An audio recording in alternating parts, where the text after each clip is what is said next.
Hello, ladies and gentlemen. Welcome to the 295th episode of the Geek podcast. Damn. I am... I had a couple nicknames. It's not that I'm not unprepared. I just don't want to throw out any spoilers. So I am the mid-July Travis Snow. We're not even in mid-July. I'm just going to go with Adam Hart Cast or Dylan Lush. Yeah, I should have just went that way. I panicked. You haven't done yours in a while.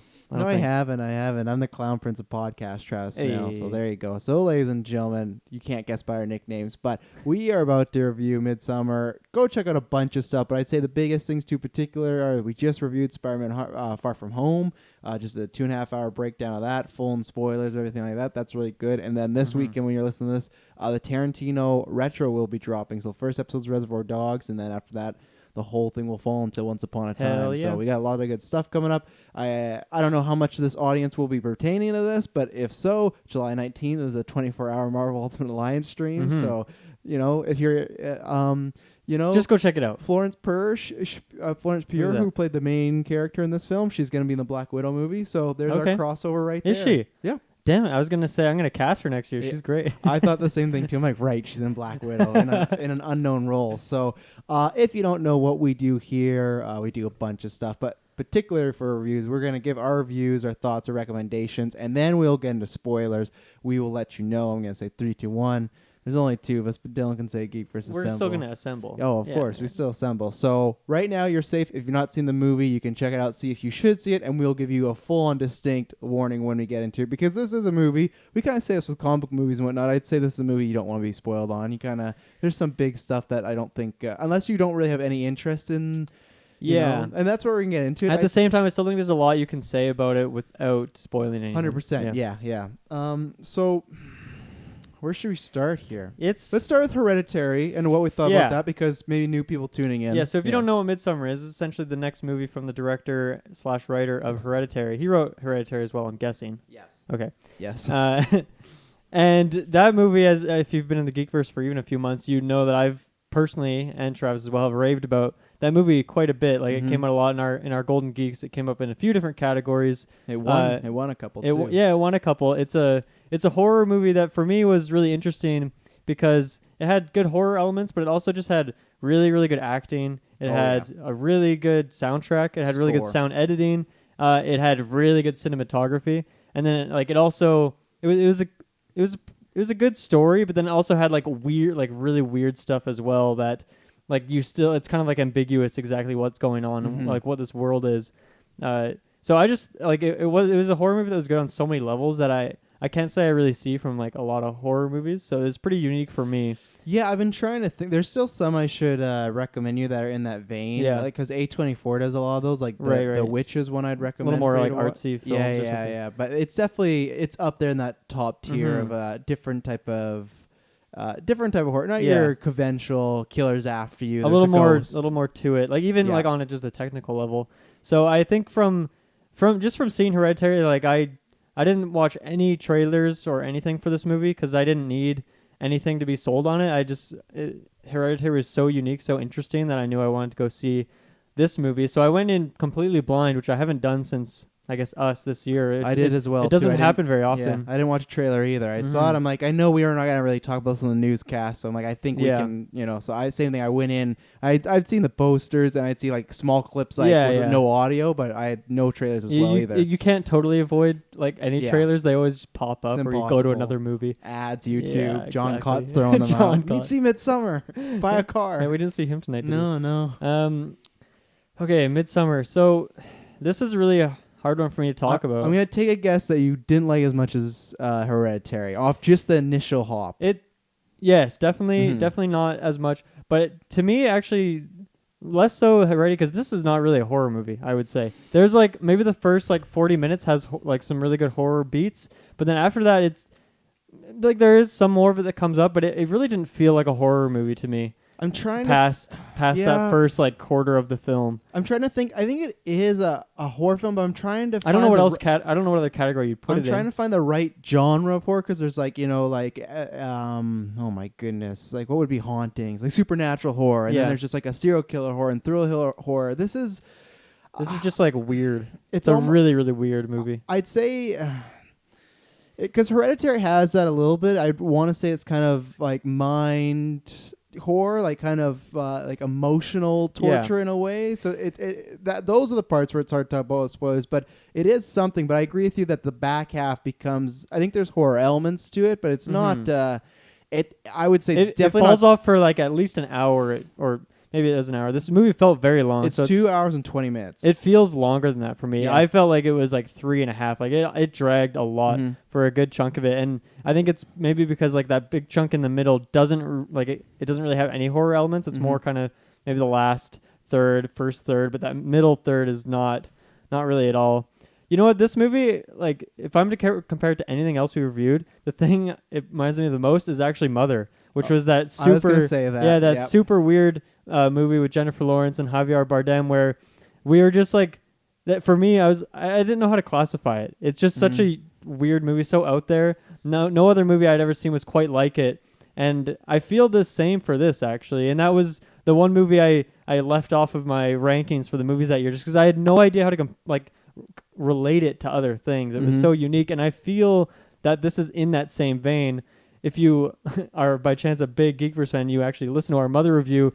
I don't know, like I didn't really like that movie, but I didn't dislike it. It's so hard to think of it in like a traditional sense.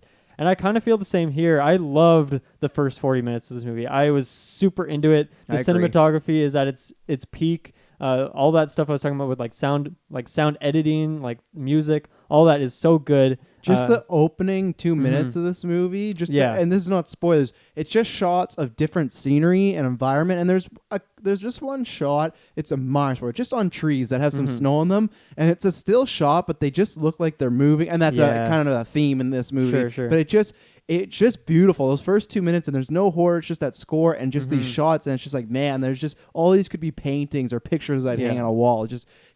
He has such a good style He's so good at making like any shot he wants to ominous, just by like the way the camera angle is, the way it like slowly just takes its time to zoom into like what it's focusing on, the music as well. Sometimes just the lack of music, the sound effects just really punch you in the ears. They're really, really distinct.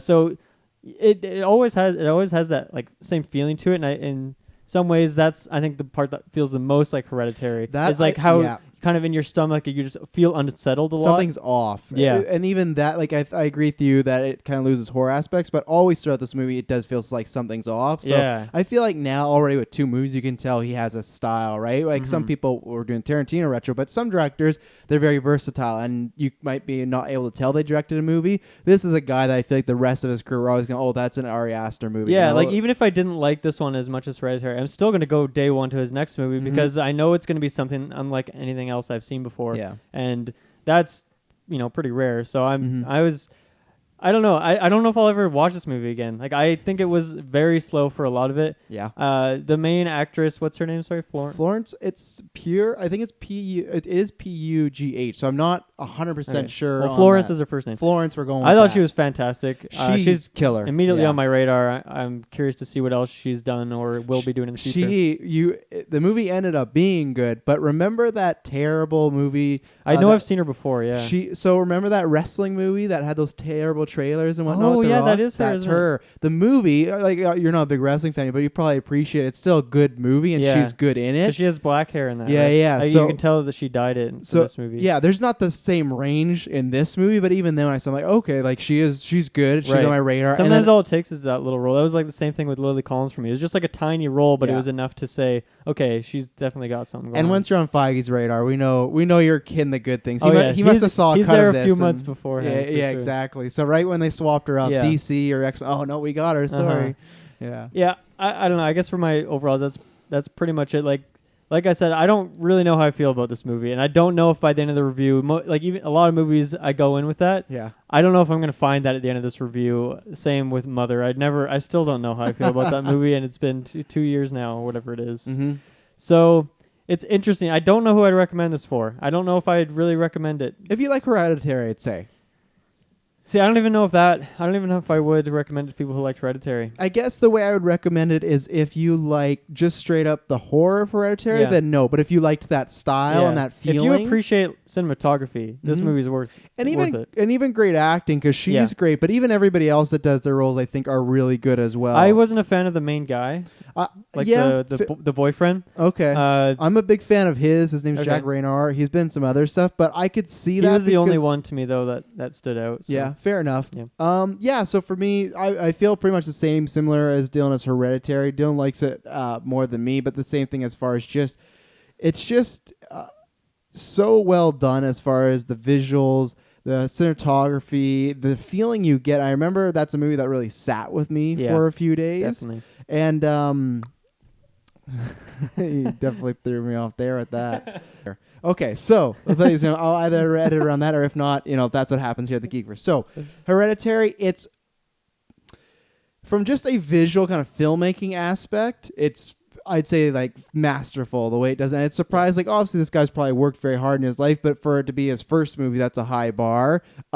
This movie suffers from the same thing I thought Hereditary did, and Hereditary definitely to a lesser extent, but my biggest con was that it was just too long. Yeah. And that's something that if you don't know, if you're new to the show, I'm a fan of long movies. Lots of movies some of my favorite movies are in those 3 hour marks, but I don't want that to mean every movie in the world should be long, and I think Hereditary suffered that from a little bit.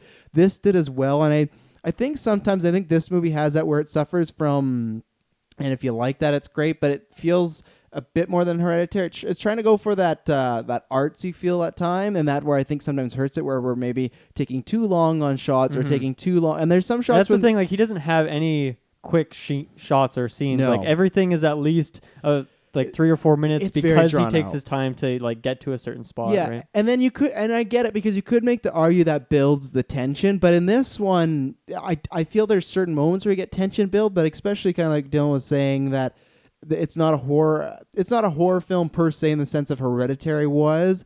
It's definitely not as scary. Hereditary, there's just images that stuck with me and still stick with me, and this has some of those, but I liked what they were going for. Dylan already the show, but Florence she killed it. She was phenomenal. That was I'm trying to where do I want to go here? So with Hereditary, the thing that I liked the most about it, obviously other than the visual stuff, was the unpredictability of it. And just because the movie's predictable doesn't mean it's a bad movie, and I'm not going to say this is a bad movie. I will say I don't have the same thing as Mother, where I do like this movie. I do like it quite a bit. And at one point I actually thought I was going to like it more than Hereditary, but then I kind of felt we didn't go anywhere that I wasn't expecting. There comes a certain moment where it settles in, and you just, I feel like this is where we're going, and it kind of goes that way. And that's the thing, where it is a slow drawn out movie, it continues to go that way, and there's nothing other than there is some like really shocking events in this movie, but they're just kind of like, if I told you me and Dylan had to drive to this location, I know this location's where the location is, where it is. There's some stuff that might happen on the way that I couldn't tell you, like, we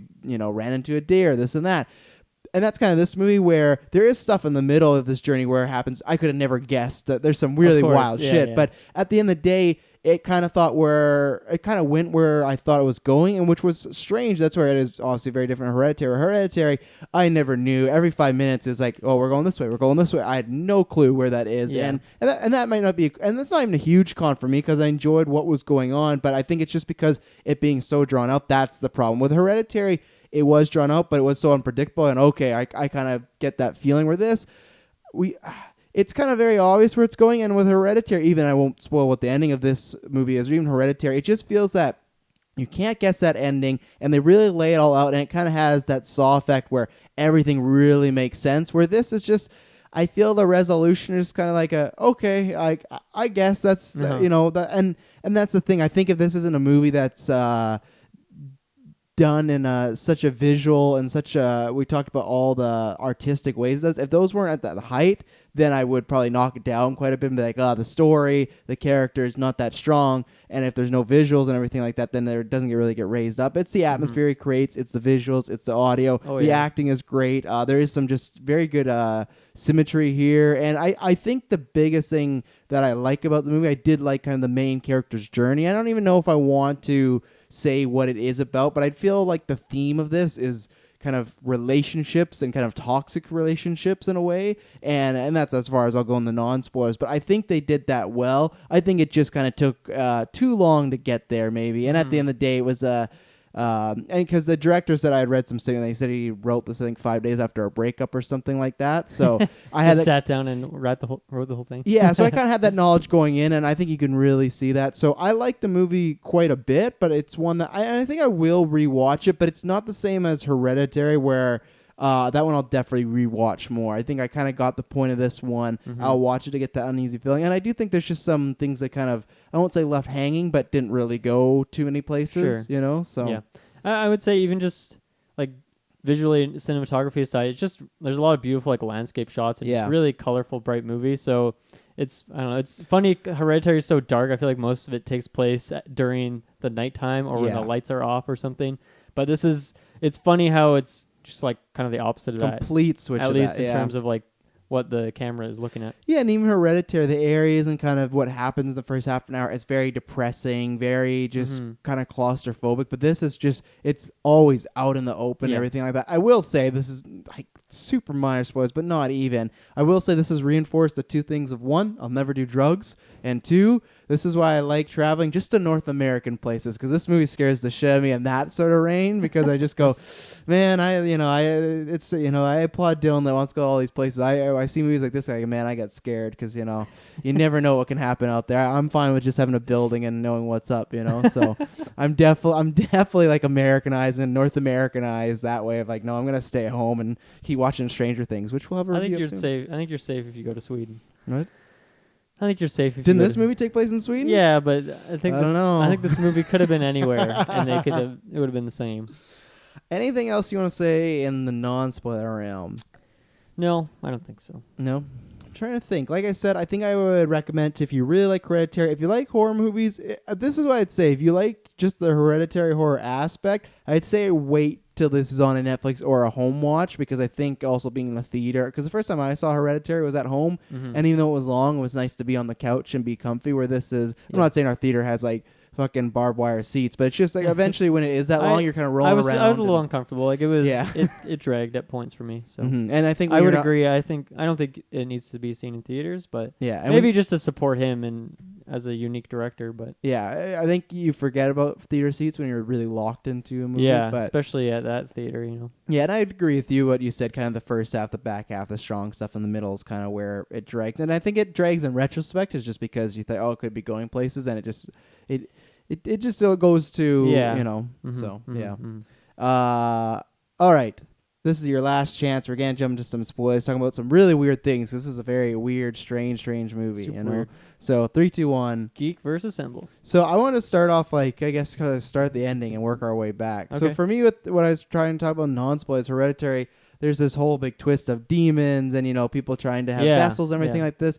At the end of the day, and some people, if you love this movie, might just shit on me for it, but at the end of the day, it's just about a bunch of crazy people doing crazy things, and that's where I think for me, that's where I was waiting for, because that moment in Hereditary, it's kind of, you are put on pretty early that there is something supernatural going on, but it could also be the main character is an unreliable narrator because it's dealing with the potential of mental illness, right? So you don't 100% know, where I kind of thought this might be that, and once again, if you don't like comparing, that's fine, but I like compare all the time. It's his other film, and it's just something that even the film, to me, kind of sets you up for, because it's strange because they kind of, in place of supernatural stuff, they use drugs, and that's the thing that throws you off. You don't know if it's supposed to be, and I get it now looking back. They use that to justify like hallucinations instead of the mental illness that you're talking about. Which I feel that's where they're trying to go for, where you feel like, oh, anything spooky could be happening. But even then, at the end of Hereditary, you go, oh, okay, this was a supernatural being, and there was all these things where this was, and that's fine. I'm not saying this is like this ruined the movie. I'm just saying at the end,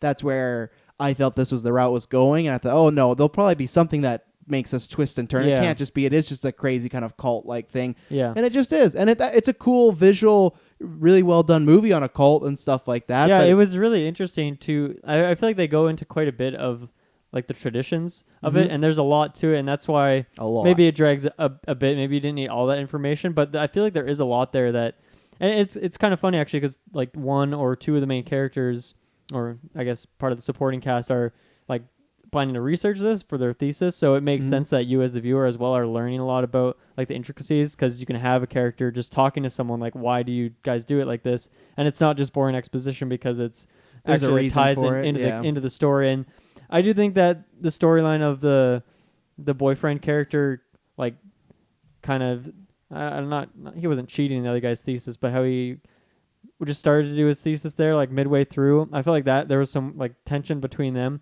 That storyline to me seemed a little unnecessary and like almost like fabricated tension or something, especially because you already like if the purpose of that is so that you can explain more of that stuff, or you can have characters trying to research it. Like you already did that. You already had one character, and their story actually made sense. Whereas his, I don't know. I think my biggest problem with this movie actually is, character-wise at least, is that Christian. like boyfriend character. Yeah. Fair enough. I think the reason they kind of did that, but I feel they tried to push that he is just this asshole overall. You know, he's kind of a selfish guy. He knew his friend was already doing this thesis. He took it. There's so many. The movie starts with him debating on breaking up with this girl and going back and forth and stuff. So that's the way I took it. That they were just trying to further enforce that. Oh, this guy is just a dick, which is. I feel like it was already established though, right? That's where I think like a lot, even with him being a dick to her. Like I think they established that a lot, and then they kept doing it like in the middle. I'm talking about like that middle section where it kind of drags. Like I feel like they already established what they needed to with that character because he never got any depth. He was always a flat character. Yet they kept building on that, even though there wasn't anything to build on there. Mm-hmm. Like he never changed. He never became interesting. And the only time he did like something, I guess, out of his nature, it was still like kind of a dickish thing to do, but it was because of like drugs that were given to him. Yeah, well, exactly. So. And it's a weird thing because so at the end when he gets sacrificed, you know, because maybe this is the way the director's kind of going, you want him to get killed off, and you kind of have this girl that's kind of sinking into madness. Yeah. I think you can take it two ways, that she's kind of sinking into madness, but also from like a real life relationship standpoint, I felt what he was going for is like, she's finally letting go of this person. A cathartic thing. Yeah, exactly. And I just think that I don't know. I didn't care about him, and I think this is the problem. Not the problem, but I think one thing, he's a very visual storyteller, and I wish there was a few more dialogues, especially when I get it because she's very drugged out, but especially that scene when she is said, okay, they've had these 9 sacrifices, right? Which that was very like Hereditary, like, and that thing at the end, it felt a little,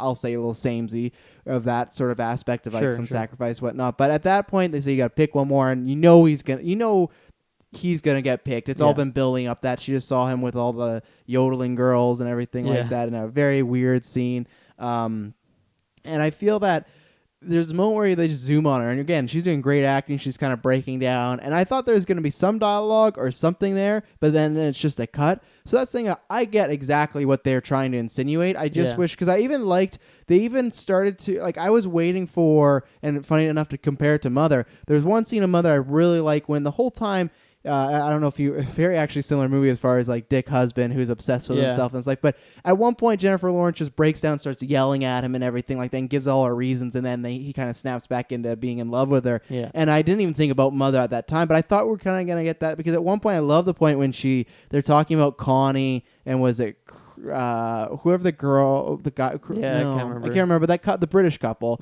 and they're talking about, he left her. They assume he left her, and then she had to go back by herself, and they're all kind of sitting there, and she drops that line of like, I think that's something you would do, and then he goes, excuse me, and then she's like, oh, never mind. And I thought we were going to get a bit more of that, but that's only the only time she verbally confronts the relationship, which caught me off guard. And there's really not much dialogue at all, like, from her in the last... No, not at all, because she's on a drug... movie. I mean, even in general, like, there isn't even a lot of dialogue in just the last half of this movie. No. Actually, like, it's very quiet. And just there's lots of chanting. Yeah, there's definitely a lot of chanting. Like, don't get me wrong, there's a lot of vocals, but there's not a lot of dialogue in the traditional sense. So, kind of a weird thing, but I think for me too, his acting, like, to me, didn't do it a lot of the time. Okay, fair enough. I felt like he was a little cheesy with his like eyes and stuff, and don't get me wrong, it seems like an incredibly difficult role to do. I thought about that when he was in the chair, because I was like, because there's the part where, if you're following the spoilers, didn't see the movie, where he can feel, but he can't move, talk, and when I saw him, I was just like, how do you act that? You know, like, I don't even know. Yeah, I get it. Like, he's all drugged out, and they showed that well. Like, his eyes are just popping and stuff. But I don't know. For me, even like before the drugs and stuff, I never really bought into his acting, unfortunately. Enough, so I think maybe that was a problem I had with the character as well. And I think it was just kind of multiple things, which is kind of unfortunate, because to me, like, the acting in Hereditary, everyone was so good, and the dialogue was good as well, but I was just so invested in all the characters. Like obviously we got multiple nominations for them on our Golden Geeks, and I don't know if I don't think he'll get that treatment. I could see her getting. She's that treatment. definitely getting that treatment for me. Like I don't know if this would be in the top films, but I would definitely get people to watch it for like score and visuals again and stuff like that. And that's one thing you talk about. And maybe I'd have to, well, I will watch it again. I am bringing bias because I really like him from a movie called Sing Street, and I like him in other things. I thought he was good, but at the same time, I just don't know. I don't think he got anything strong. There wasn't much to latch onto. Yeah, and hey, I'll give him this kudos for doing the full frontal, because I always give people crap about that all the time. There's so many shows where women are doing full frontal. There's just a full on like minute scene of him just running around naked. So mad respect to the actor. Yeah. He's got a lot of confidence for sure. What I will say when we're talking about characters and acting, I will say maybe one reason why I really enjoy the movie and I thought I was gonna like it more than Hereditary is because I really enjoy all the characters of Hereditary, but I like her character, at least where we were starting off, way more than anything Hereditary. And that's not shot Hereditary. I just like connect with that. I think it's because they did and it's like a very unfortunate thing, but I can't, and I hopefully God never can, but you're dealing with a family that's dealing with the loss of a child, a loss of a sister, so that's not like a really traumatic way too. Exactly. Like I've had loved ones pass, but they've all been natural causes, and some people have died younger than they should have, but still it's never been like that. And that's where this one I think was, and that's where I was enjoying it. I thought this was going to be actually more mainstream than like Hereditary, and it might be, but just that first half is really dealing with relationships, and I thought they nailed on the head. Just the part where I've been on that end or I've had a girlfriend that's been on that end, where you bring them in a group of friends and you can just tell, like, or a friend has brought that in, like, I'm gonna show them out and they won't care. But there's been times where in the past, me and Kyle joked about you brought in a girl, and it's kind of like that vibe when she comes in the room and it's like, oh, I've invited her on the trip, but she's not gonna be coming, and then that breakdown. I should have shown them non-spoilers. Loved Will Poulter in this movie. Yeah, he's great. What was he in? He was in Black Mirror recently. He was in one of those episodes, not of the most recent season, but the Bandersnatch. Yeah. And I mean, the first thing I saw him was in We're the Millers, which is just like over the top comedy where he's doing his eyebrow stuff. But since then, like, he's really proved to me that he's like a damn good actor. Oh yeah. Talk about superhero drafts next year. I gotta scoop him up. Definitely, But those first scenes of the guys like trying to get him to break up with her and talking about how she's always calling this and that relationship too of two ways. One with him and the friends, just that dynamic I thought nailed, because I think most people, if you're older, have had, like I said, it was what I was saying earlier, the friends or dating, you've had that dynamic where it's just awkward. And even that moment where what's the guy that's doing the thesis along with them? Do you remember his name? Josh, I think. Yeah, I think so. But you get the sense that other than I can't remember the Swedish guy's name either, but he's very inviting. Pele, I think. Yeah, Pele. So at one moment when she sits down, when they found out she's going on the trip, she sits down and Josh is reading a book, and he physically gets up, he gets his coffee, but he doesn't go back. He purposely sits behind her, so he doesn't have to be just around her. Yeah, that whole scene. Like they establish the awkwardness so well, because it's just the lack of music there that really adds to the scene, and the acting, and even just like the unique camera angle where it's just focused on the three friends, and then you see them in like the reflection of, I don't know if it was a mirror. If it was a mirror, it was a damn dirty mirror. I think it was some sort of mirror window. He did that shot a couple times in this movie, so that's kind of one of his. Mirror shots, like a trademark of his. The other good one was in, I think it was her. The main character's apartment, like at the very start of the movie, where she's like talking about like how she was kind of upset with him, and there's like just a mirror standing up where you see him. Kind of reminds me, we recently watched Pulp Fiction, and there's a shot very much like that as well, where you're just focusing on the main character, and then a mirror is showing you the secondary character. And that was the other dynamic I wanted to hit too, because same thing as far as I've been in both those situations where either you're with a person and you know it's not working out and you don't know how it's going to go, or you've been the reverse of her, where it's just you're trying so hard to make it work and you feel like the other person's not fully connecting with you, but they're of course saying no, nothing's wrong, everything like that. I thought that first half, everything in the dynamics with the friends, the relationship, all to me hit it out of the park. So that's why I was really into it as we went into the middle portion, where I think it kind of strained, but I thought they hit the dynamics so well with that. And I wish for, I guess now retroactive, I get why, but I wish they dived a bit more into her family as well, because it almost like I guess it didn't really feel like it forgot about it, but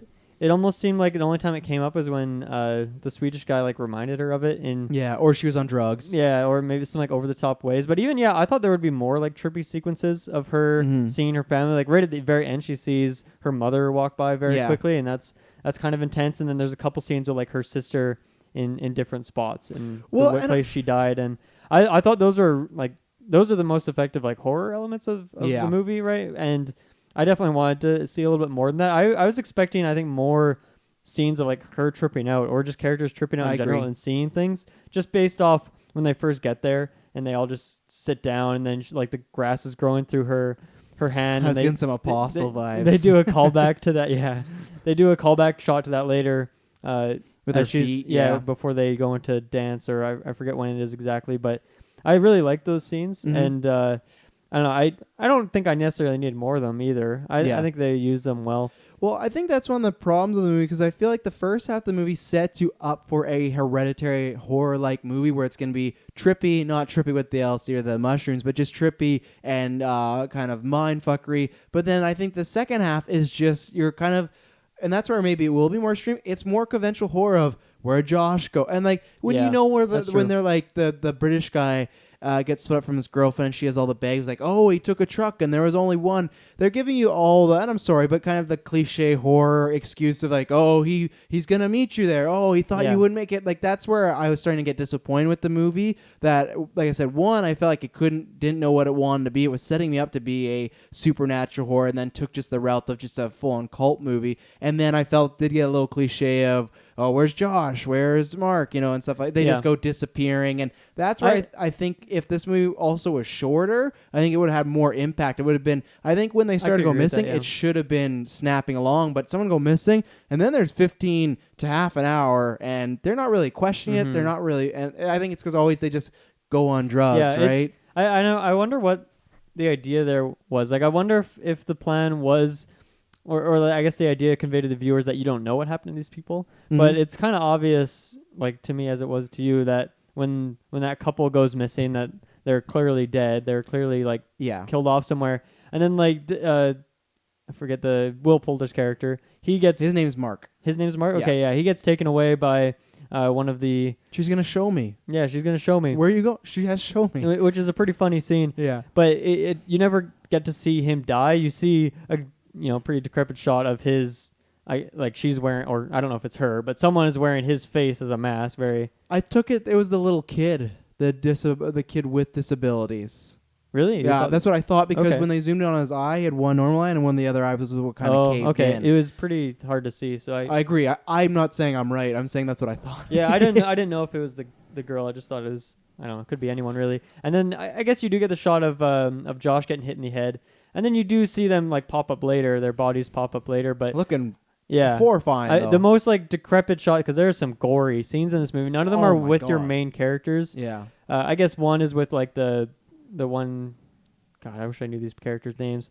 The one guy in the couple, the guy who disappeared first, the British guy. Yeah, let me pull up. Because you eventually see his back all ripped to shreds. But other than that, it's. And was he still alive? Is that what they were insinuating? Because there was something moving. Yeah, I thought those were his lungs, right? So were they trying to insinuate that for some reason they're keeping him alive? I think that was probably the goal. Yeah, although the rest of them Simon was his name. I got the IMDb, so we're good to go. Let's go.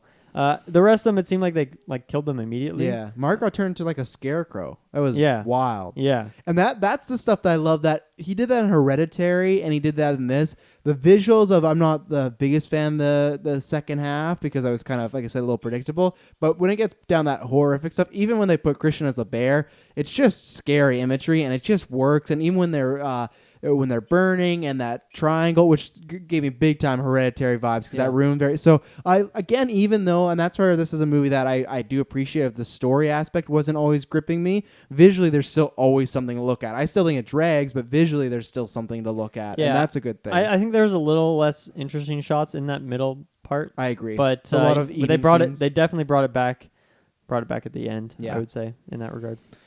I'm trying to think. I thought I had a point where I wanted to go, but but I guess that was the thing. That's what I want to say. That's why I was getting set up for something not happening that I was expecting, because when people started going missing, we didn't see them killed, and we weren't seeing their dead bodies, because obviously Mark was a scarecrow somewhere. We never got that shot of seeing him. We didn't see these dead bodies around, but apparently he was strung up somewhere. And that's why for me, and that's where maybe it was my expectations, that's where I thought, okay, I don't think it's as simple as people are just getting killed off. Yeah, and we actually never see what happens to the British girlfriend. What's her name? It starts with a C. Connie. Connie? Yeah, that's correct. No, she's in there, isn't she? Because they say they sacrifice for the new blood. That's Mark. No, I think we see her at, like, they bring her in to the barn, but we never see what happens to her, and we never see her before that. It looks pretty messed up, whatever they did to her.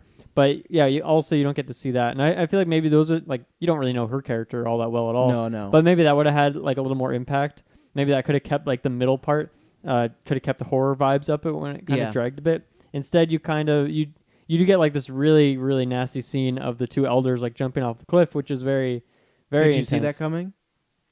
The second I saw that cliff, I'm like, oh, yeah, here we go, yeah. Yeah, when you see the cliff, I didn't know, like, at the very start of that dinner scene by any means. I didn't know the cliff was going to be the You thought they were going to death. Sacrifice them? Somehow, because just when she made that remark of why does the age gap stop at 72, and he makes a joke like, that's true, which was in retrospect, it's like, why is he joking about that? Because it's true, they do just die.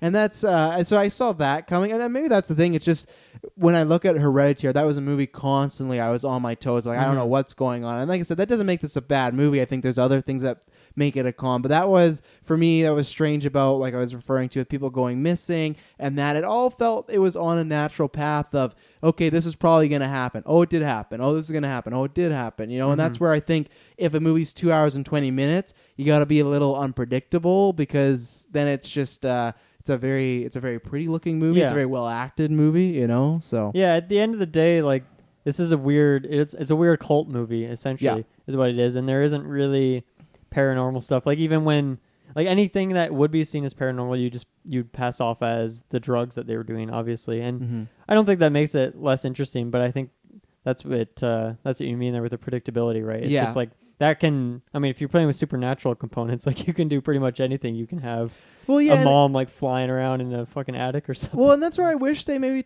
oh god, yeah, that's scary stuff. And that's where I wish they again pressed more upon the family at the beginning, especially because I did feel that was, and that's where I almost wish then it would have been either the mind kind of effing like Hereditary, or just the cult movie. And I guess they wanted maybe those drug sequences, and they are fun. Like when she's in there, They're I love, fun like, visually, for sure. The flowers are doing that. The dancing scene I thought was really fun. Yeah, but I think at the beginning, especially, and that's where maybe he was meaning to do this. Even that email the sister sends of just, it says something like the Black's calling to me, or I need to go to the Black, and I'm gonna bring mom and dad with me. To me, once again, that was setting me up for, this is something rinky-dory horror, horrific, and that's where it was just a person clearly mentally disturbed dealing with depression or something like that, right? And also the thing that I was gonna bring up, really circling back, but with Christian, I thought that was going to play into it. I thought there was going to be at any moment of he's treating her like a dick. And people, including myself, have been with people that treats them like dicks, and you stay with it just because you second guess your thought. But I thought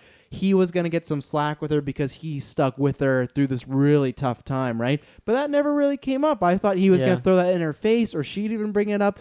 It didn't come up at all that he stuck with her, because at the end of the day, he is a jerk, but he did stick around, and this is the thing as well, he didn't even go, oh, like, I was going to break up with her, but I had to stick around. It's never really mentioned again, I guess it was, the way I saw it was like she wanted to leave, and then, like, for example, she comes up to him and says, hey, what's his face disappeared, Connie's really worried, and he just, like, immediately moves on, and that's like, really, like, that to me was a little too much. And I think that happens a couple of times where she's like talking to him about something, and he just kind of passes it off as not weird, or makes just like, I'm gonna do my thesis here, or makes her, she feels like she's in the wrong, like that conversation about the trip. She's full on in the right to question him, but then when and she even starts when he's like, oh, I'm sorry, she says, oh, you're not saying sorry, you're saying, like, too bad. But then he turns it around on her, manipulates her in the way that she starts apologizing, oh, sorry, it's fine, like, you can go, it's all fine. Like, I liked that stuff. I just wish there was, I think they were going for the more subtle approach, and it, to me, like I said, I got the point, but it didn't leave me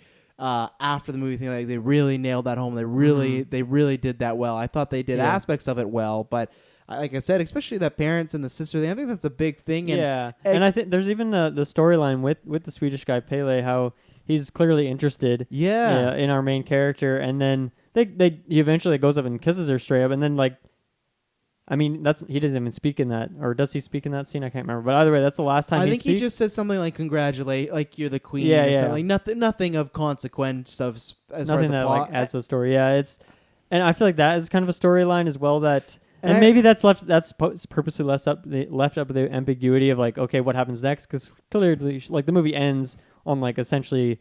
I wouldn't say cliffhanger. You don't need any more. No, she's living there. But it doesn't tie up that knot particularly. No. Well, and I was liking that conversation of him like just saying like, when you're with him, are you happy? Are you with him? Do you feel at home? And that's where I thought we were gonna get, because it clearly had an effect on her, right? Like she was like, yeah, I mean, you're making good points. He is kind of a piece of shit. Well, and even then too, like I would insinuate she's feeling something romantic for him as well, because when he's holding her hand, says, "Oh, you got like, because Christian might walk in," and even just a sense of if you're not romantically involved with somebody, she could have easily just moved away at that point. Exactly, right? And that's what I was getting really interested in, and they kind of just went away from that. And I wish that it's funny the stuff they chose to be subtle on, and other stuff they hit you over the head. And this is why I think this is maybe a personal experience that maybe the director was cheated on, so that's why he added that part of, I'm sure that part didn't happen, no baby making ceremony. But the thing was, I already felt they were trying to go for this. It wasn't subtle, but they're doing it in a subtle way of he's just treating her like trash and she should move on with her life, right? And I felt that with that conversation with what was the name? Pelu, we thought it was? Pele? Oh, right, yeah. Pele, yeah, I got the IMDb.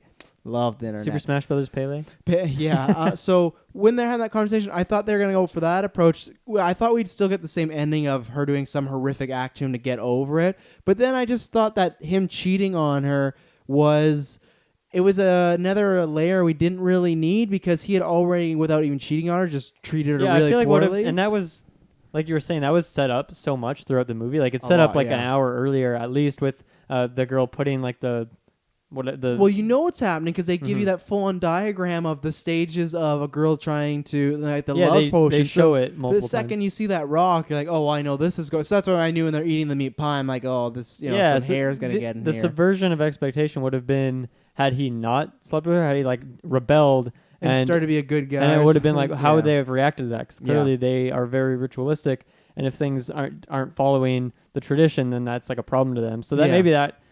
I don't know. I'm not trying to rewrite the movie by any means. Yeah. But I think it just goes back to it being like a little bit predictable there. So here's a question for you. So in the moment when she has to choose a sacrifice, she chooses him. If he doesn't cheat on her, does she not choose him? So, and maybe what he's trying to go for is maybe she just was in denial, but once she saw that, she fully saw him for what he is. So I can kind of buy that. Now that I'm at that point, she's like, she's pretty far gone. Yeah. Question for you: do you think the dance circle thing? Do you think they essentially like threw that to make her win? I was wondering the same thing. Because if you do that, like you're, like it feels like a lot of it is trying to rope her and trying to get people to join their commune, obviously. And like I don't know, maybe they sacrifice her later, but I felt like that was intentional. They were trying to rope her in. They like saw how disturbed she was. Like obviously Pele knows what exactly has happened to her. So. And maybe by making her that queen, give her the carriage ride, give her all that, make her feel like a princess, and then give her like a big choice like that, a choice that maybe is something that she maybe hasn't wanted for a while, but under the influence of whatever drug she's taking, that, right? Yeah, it makes people like more willing. Obviously, she's gonna like pick the person that she knows, the person who's been shitty to her, the person who she saw cheat on her 10 minutes beforehand. So I feel like maybe that is part of it too. Right? Well, that's where I kind of wish, and maybe like I said, I'm not trying to do, like you said, rewrite the movie, but at the end of the day, I didn't understand with the lucid, like non-drug Christian, would he still have cheated on her or not? Because the movie starts with him talking about him breaking out with her so he could sleep with other women and be single and be traveling. But the thing is, and even then when this girl's sending him all these messages, they play coy if they don't know, or from my point of view as the viewer, I don't know, is he gonna pursue her or is he eventually gonna say no? But because he sits down with the mom and she's interested with you, he gets the pie, all this stuff. So I didn't know, and then that's the problem with the being on drugs. I almost wish it was the reverse, where he wasn't on drugs and made that choice to sleep with her, because we never got that clear answer of what would he do if he wasn't on the drugs. Because when he wasn't on the drugs, it was very in the middle. Sometimes he's flirting with her, but he's still trying to make it work with her.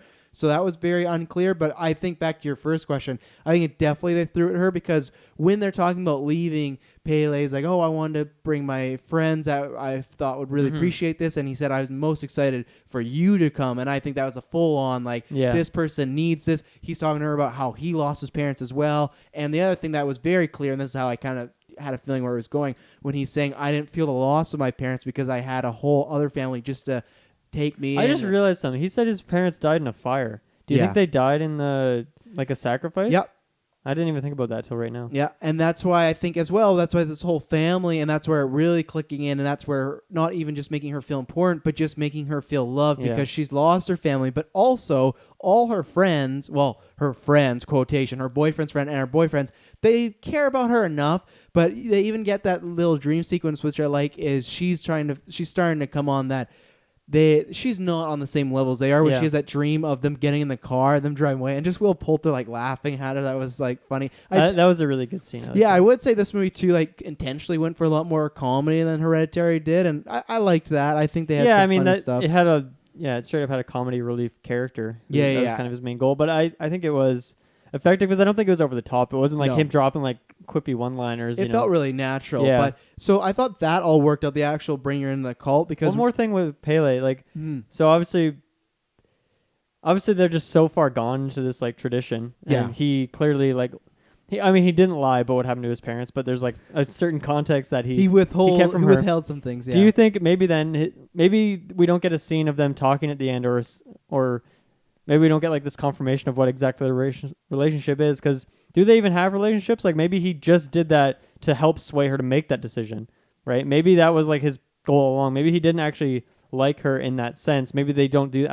Were any of these people in a relationship at this commune? I didn't really get that vibe, right? So maybe he was just doing that to help push her over to the edge to make that decision, or help at least to make it easier for her to make any decision at all, right? Because she's not going to just pick this random guy to get killed unless she really cared about the other person. But if she really despises the other person and maybe has feelings for this other guy, then it can really help to push that decision. Well, there's two ways to take it, because one with Pele, I don't know his situation because clearly he doesn't live there. Well, I guess all these people... I think he does now. Maybe. Now you think so? Maybe. I don't know, because... That was one thing I was confused about. Is they say those two guys are getting sacrificed because they brought people, right? Isn't that what that's... No. They brought people, and then they also chose to sacrifice themselves. Like the brother, like Pele's brother brought someone. Yeah, they brought people, and they chose to sacrifice themselves. The double whammy.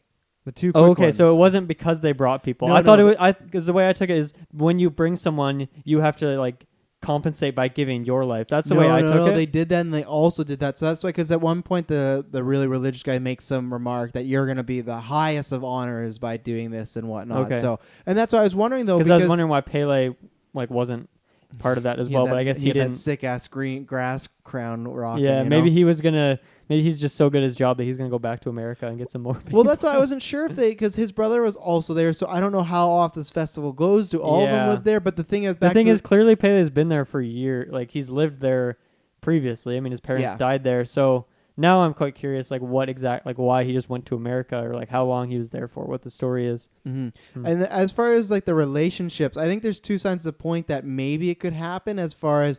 Because one, I kind of assume that the old people that sacrificed themselves were together, were an item that they've kind of lived together. That one I'm not so sold on. I think it's like a king and queen thing, but they're not necessarily in a relationship. Because the reason I say that, defining relationship, meaning people could be in love or they're with somebody. Because I think you can. The way I see it, I didn't see anyone else who was like in a relationship or in love or like I didn't see that in this movie. I don't know if you can be in love, but I think you can be put into a relationship, because I remember I thought that they say at one point that whoever the name of their god or whatever it is, the head leaders of this tribe or this cult, they give your permission or they grant access to you to be with somebody. And I don't know if that's just sex or if that is to be partners with somebody. And that's where maybe I'll have to watch again or read some breakdowns. But that's why I assume that either you could go to them and say, hey, I'm interested in this person. And like I said, maybe it's just like those weird rituals, but you could be with that person. Or they'll come to you and say, hey, we think you would be a good match for this person. And you just go along with it because that's the way. So I think it's kind of left up and ambiguous because we don't see many of their lives. No. Like, we see a lot of it, you but don't really know. get to know any of them, but I don't think they have, like, I don't know if they really have individual personalities, right? It is very much like a sheep thing. Well, they're very linked. Look at the end when they're all burning, or when the queen, when Danny is yelling. Oh yeah, also they're just also eating LSD like every day. Yeah. That'll fry your brain out pretty quick. So. Oh yeah, I couldn't even imagine. So, and I've never been on LSD or any drugs of that type of hallucinogenic. Well, not any types at all, other than just to knock me out to get some wisdom teeth pulled out. But from what I've heard at times, I thought the dinner scene they did a good job of environments constantly moving or looking like heart beating and whatnot. Like I said, I've never personally, but as far as experience I've read about or heard about, I thought that was really well done. Either way, they made you feel like that was what the character was going through. They made me feel like I was on drugs by watching that, and I thought they did the two good things as far as that. But then they also showed like what a bad trip was. Obviously, it's a horror movie, so it's a bad trip like amplified to 100 because you're seeing your dead mom and dad. But hey, it's the last place you want to be. Bad tripping. And people do obviously talk about the bad trips. You can have a great trip and see some life changing stuff, or you can just have some nightmarish experience. So I thought they did that all well. All my only complaints about the trips were just kind of what we talked about earlier, as far as where they were meant to be horrorish, but I thought they were trying to do the whole kind of supernatural aspect with it, and it didn't go that route. And I felt those worked for some good sequences, but it didn't inform her anymore. It just kind of reminded us that she has a really shitty life going on, and people don't like her parents are dead, her sister's dead, everything like that. So yeah, I think you're spot on there. I don't know if I have much else to say on this one. I don't know if I do either. I think the only thing I would say once again to just amplify, I thought she just did a phenomenal job. Yeah. She made me very much question, because at the beginning of the year when Us came out, I was like, oh God, why am I forgetting her name? Who's the main star of Us? She's in Black Panther. She's in Star Wars. Lupita Nyong'o. Yeah. I thought for sure, I'm like, oh, that's a deadlock for like a winner Golden Geek next year. And now with Florence, it's like I don't know which one, but she at least made me question at times that I thought she just, because there's many times in this Florence is just playing a regular person that's going through a really tough time. Yeah. And I thought she did that well. She's nailed the dry heave. Oh yeah. Sure. That made me hurt, And the one thing, another trademark this director loves, he just loves loud, ugly crying. That crying she has after her family's dead, and they're just zooming in on the window. It had the desired effect, but man, it was loud. It was loud to the point it was like hurting my ears loud, and he loves that. So I can't stress enough that she just knocked it out of the park. She did a home run. She ran to where the ball was coming and then hit it again and home run it again. She just fantastic. I can't say enough about it. Just anything when it was even the party scene where I love the effect of she's kind of tuned out. She's just like a ghost there, but when she hears her leaving, the audio slowly comes in, and it feels like even in regular life when you might hear something and you tune in, and just her acting that off of being confused but being a little mad, just like I said, the normal stuff, just like a normal drama stuff she did good, and then all the weird horror supernatural not an easy stuff. role either for her. So, and I said to Dylan in his car, I don't know if I can pull it off, but man, that dress of flowers and whatnot she has at the end, I want that to be my Halloween costume. That was when because she starts with like the tiara that they all do, then she gets this crown, and then you don't see her for a bit, so when they just flashed her and she's just this head and all these flowers, it was so cool. It was so cool vision. She's moving around. It was fantastic. It was like, if I ever get a live action Poison Ivy, like I want to look like that. And shout out in the LSD scenes too. I loved all the flowers like flourishing and stuff like that. Yeah, it was really, really cool. So really fantastic job. I totally agree. Yeah, that opening shot where she's crying, I love that. It continues zooming out the window, like, because then you almost feel like overwhelmed by it. Yeah. And like, it's like at that point it's zoomed in so far and then it like zooms out. It's just this weird effect that makes you once again feel really kind of knocked out. And it's kind of funny that they talk about winter as like almost like the season of death, or like that's representative of death. It's kind of interesting that it was when her like, family died. Yeah, when her family dies. It's kind of, and it almost makes the movie feel like it loops a bit or something, right? Yeah. It kind of has that cyclical effect that the seasons do. And I think it even more adds on to her journey of kind of going into madness or joining this cult, as far as like that's what people do cults do. They take reality and they twist it to fit the narrative, but that's exactly what it is. She hears that, and that's something that Pele might even know and stuff like that, and this tale of their culture may go towards her story and make her think, oh, winter and death, like that's my family. I do have to shout too, we already talked about the credits, but I love the cinematography of the police and the firefighter going into the house. There's that one shot where it's just, there's sirens on the door from the inside and the firefighters are coming in. It's just, he makes this door and fire and the score and the firefighter light just scary. And it's just this ominous feeling, just the slowly falling the chords of the exhaust and the zoom in on the it's scary. And that was like, I think you said that in the non-spoilers, that was the most Hereditary feeling, because that was just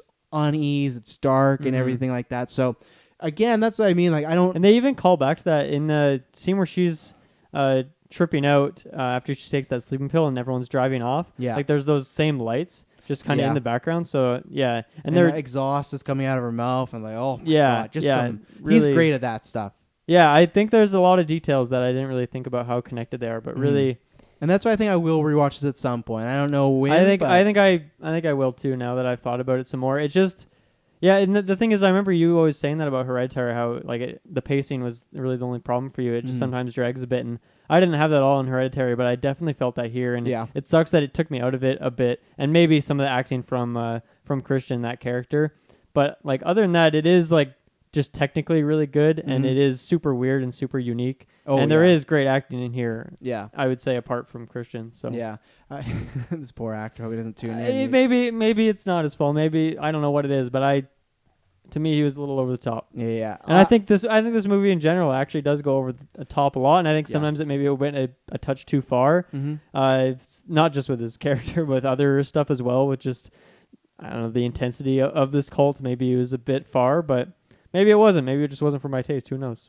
So, for me, my final thoughts, I'm giving this an 8 out of 10. I have no idea. I've never scored Hereditary. That'll be another time because we never reviewed it when it happened. But for me, I didn't completely love the story. It was predictable, but it was just that I was still, when I was liking it, I was really, really enjoying this movie. And the other thing is why it gets this points is because I always say in my reviews, things that get a pass are just stuff that is bearable as far as all the editing is decent. You know, people remember their lines. There's not terrible acting. This gets like points up because the craftsmanship is just so high quality. It's that thing kind of what we talk about non-spoilers, that whatever this guy does until he starts putting out like just dog shit quality, which I don't think so. He reminds me a lot, honestly, of Hideo Kojima in the gaming world, where with Metal Gear Solid, especially the last one, there's this story, and this one I feel like I know what's going on, but kind of to Hereditary. Sometimes you just have stories where I don't know what's happening. There's a whale on fire chasing me that can fly, but it means something to him, so I'm going with it, and that's what this guy is starting to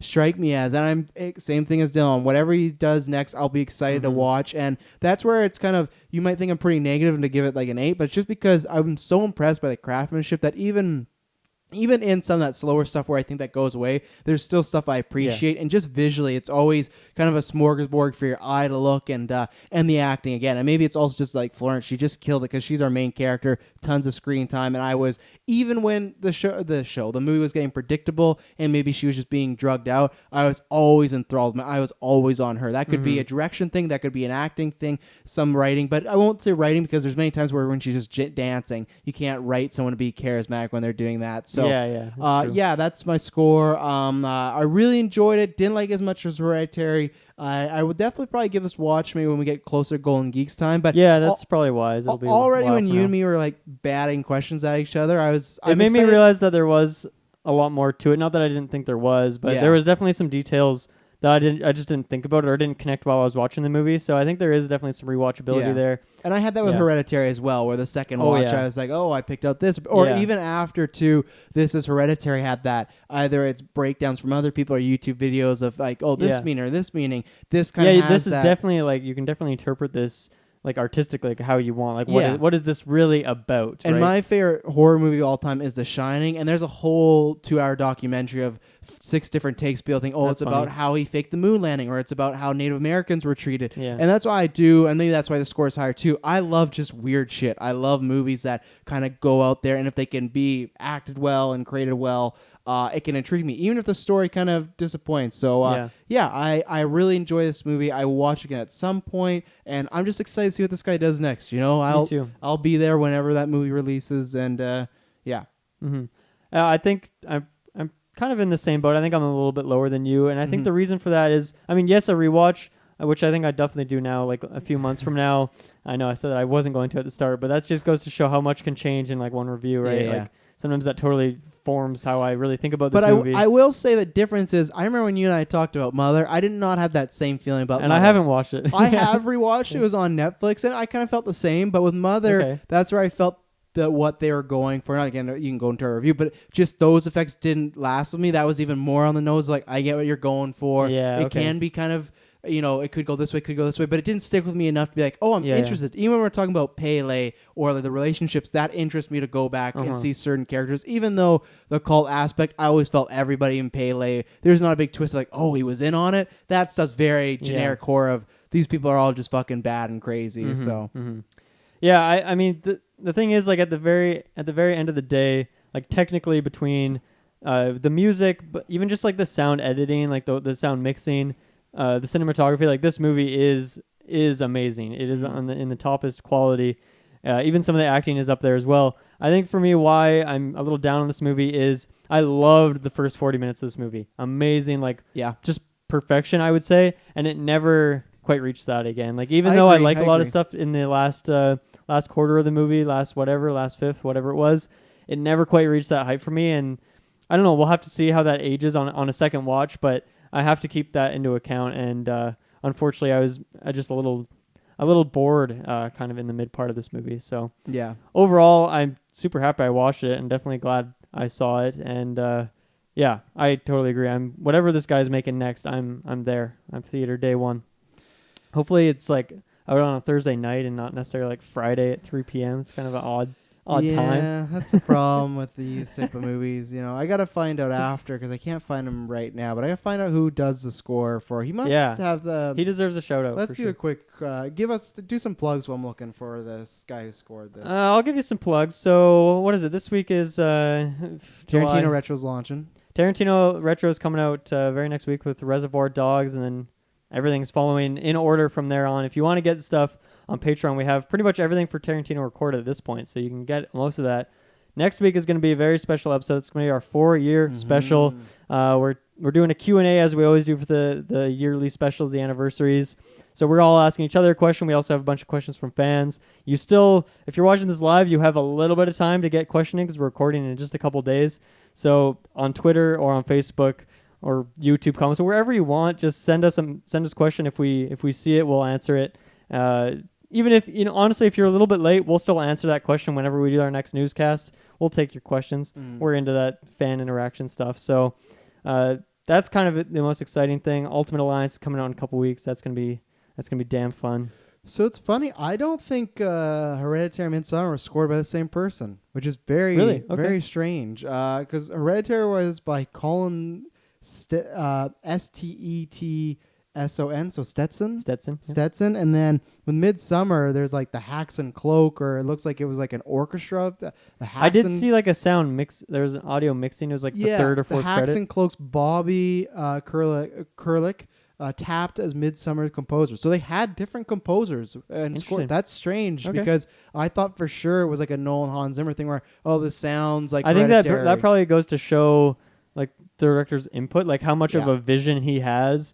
And how much direction he gave I need to the sound these people. to sound like this. I need to sound like So that's what you get from someone who writes and directs the same movie, right? Yeah. Like they probably also have. I mean, this guy in particular, really, the sound is important to him. Clearly, that shows. So, or you hear it. Yeah, mind blown. So we hope you enjoy this review. If you liked it, go give us a review on Apple Podcasts. Please do. Because we're trying to get to 200. Give us a written one. Let us know what you liked, what you didn't. And if you want to subscribe, everything is in the description for video and the audio feeds. Thank you very much for tuning in. We promise you next time it will not be boring. See you later.